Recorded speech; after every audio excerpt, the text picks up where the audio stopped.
Djouly best.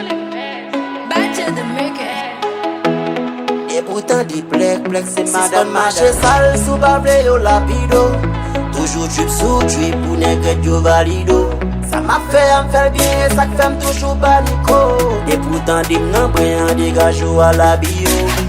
Modèle friche ça, modèle juke ça, modèle la haute foot ça, modèle vibe ça, modèle képi ça, modèle tennis ça, modèle vagabond ça, modèle bousé ça. Gen respect nan tout ça, c'est important tant pour qui texte. Si game nan gon femme red ou met konnen et Djouly best. Les yo Mada si valide, pas prend tant pour yes.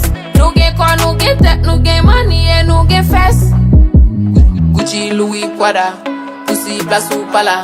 Djouly et puis Mada, sou pas fil ça passe caca.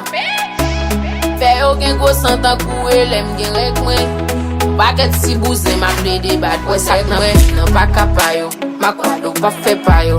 Yon baguette si bitches nan suite ka fonte ak papayo. Reten yo tou la pala yo. Gadon tit ma bayo. Ma pat yo a soutien a kilot et même les mamayo. Pas benzine mais qui j'en pour m'habiller. Et femme moi méprisé et pourtant est souligné. Y'a quelques principes nan kaye pa m'a souligné. La pensée m'a tembelé pourtant ouais m'a switché ça. Modèle juke ça, modèle la haute foot ça, modèle vibe ça, modèle képi ça, modèle tennis ça, modèle vagabond ça, modèle bousé ça.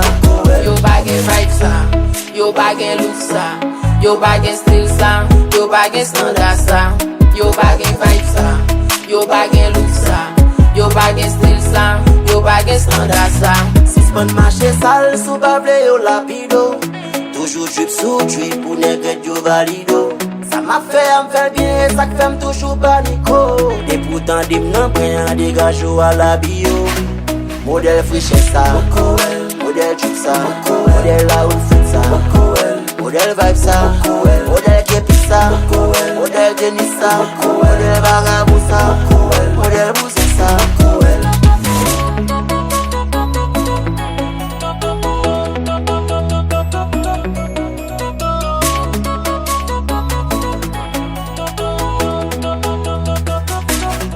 Yo bagen vibe ça, yo bagen look ça, yo bagen style ça, yo bagen standard ça.